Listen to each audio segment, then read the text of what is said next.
జయ గురుదత్త శ్రీ గురుదత్త. నీవే నేను, నేను వేరు నువ్వు వేరు కాదు. తల్లి తండ్రి గురువు దైవం అనవసరంగా ఇవన్నీ బంధములు ఎందుకు పెంచుకోవడం?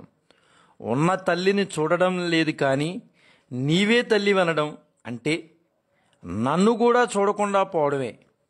ఈ బంధములను క్రమేణా తగ్గించుకుంటూ రావాలి. ఇద్దరి ఏకత్వాన్ని గుర్తించడానికి ప్రయత్నించాలి.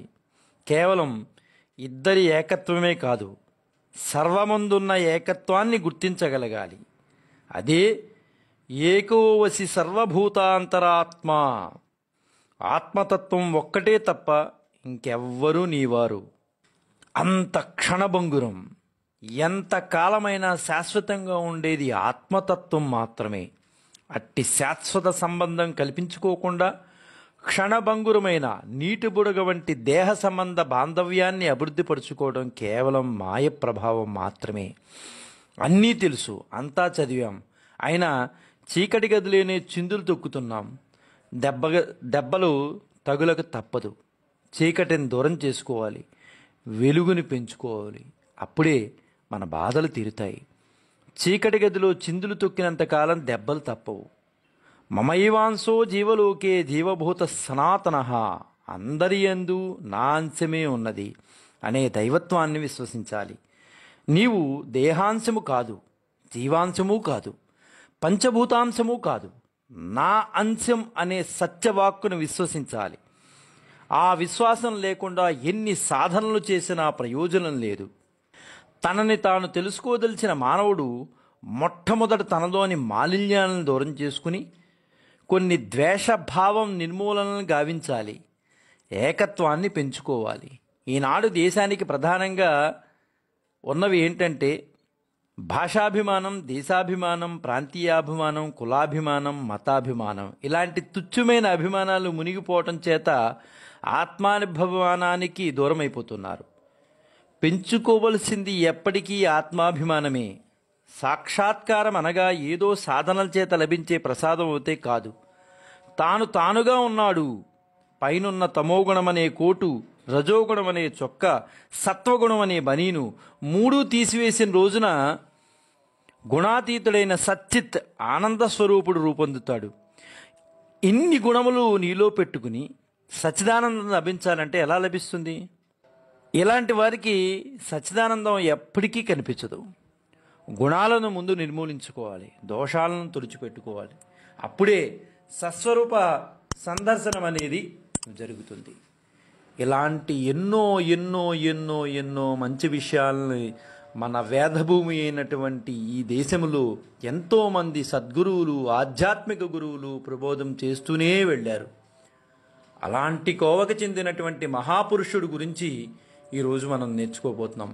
19 సంవత్సరాల వయసులో ఆధ్యాత్మిక అన్వేషణ ప్రారంభమై ఒక బాలుడు ఆ స్ఫూర్తితో, ఆ సంకల్ప బలంతో 5 ఆధ్యాత్మిక గురువులను కలిసి తరువాత 1922లో ఆ యువకుడు ఒక సంప్రదాయాన్ని ప్రారంభించి 27 ఏళ్ల వయసు వచ్చేసరికి శిష్యులను సంపాదించుకుని జూలై 10, 1925 నుంచి తనువు చాలించే వరకు, అంటే జనవరి 31, 1968 వరకు మౌన దీక్షలోనూ ఉండి కేవలం చేతి సైగలతో, అక్షరాల పలకతోనే సంభాషించి జనులను చైతన్యవంతులు గావించి ప్రేమతత్వంతో ఏదైనా సాధించవచ్చు అని తెలిపిన మహనీయుడు మెహర్వాన్ షెరియార్ ఇరానీ. ఆయనే మెహర్ బాబాగా జన హృదయాలలో నిలిచిపోయిన ఆధ్యాత్మిక గురువు. మెహర్ బాబా మనిషిలోని స్వార్థభూతాన్ని తరిమి కొట్టేందుకు ఎంతగానో ప్రయత్నం చేశారు.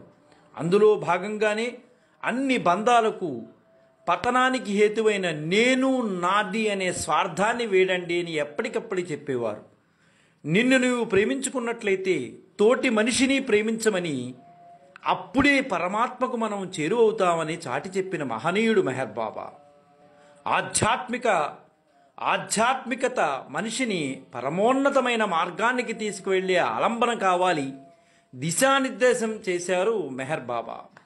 ఎదుటివారిలోని లోపాలను ఎదుటివారిలోని లోపాలను ప్రతి నిమిషం ఎత్తి చూపడం కన్నా మనని మనం సంస్కరించుకోవడంలోనే గొప్పతనం ఉందన్నారు మెహర్ బాబా. ఇతరులకు చెడు చేయకపోవడమే మనం చేయగలిగే మంచి అన్నారు. భౌతిక సుఖాల కోసం ఎంత తప్పించిపోతామో అంతకు రెట్టింపు తపన పరమాత్మ వైపు పడగలిగితే తప్పకుండా భగవద్ దర్శనం లభిస్తుందని ప్రకటించిన ఏకైక వ్యక్తి మెహర్ బాబా. విశ్వాసం, విధేయత, ఫలాపేక్ష లేకపోవడం, నిస్వార్థంగా తనను తాను సమర్పణ చేసుకోగలిగితే నిజాయితీ గుణాలున్న వారంటేనే దైవం మెచ్చుకుంటారని చెప్పినటువంటి మహనీయుడు మెహర్ బాబా. మనం ఏదైతే పూర్తిగా విశ్వసిస్తామో దాన్నే ఆచరించాలని, పరుల మెప్పు పొందాలని, తన గొప్పతనం ఇతరులు గుర్తించాలని ఆర్భాటాలకు అట్టహాసాలు ప్రదర్శించే వారికి పరమాత్మ ఎప్పుడూ దూరంగానే ఉంటారని చెప్పినటువంటి మహనీయుడు మెహర్ బాబా. ఈరోజు మెహర్ బాబా గారు కాలం చేసిన రోజు. భౌతికంగా వారు లేకపోయినా వారు చెప్పిన మాటలు జనబాహుళ్యంలోకి చేరుకున్నాయి. ఒక్కమారు ఆ మహనీయుణ్ణి స్మరిద్దాం. జై గురుదత్త, శ్రీ గురుదత్త, శ్రీపాద శ్రీవల్లభ చరణదాసుడు, మానికొండ రాజశేఖర శర్మ, రాజమహేంద్రవరం.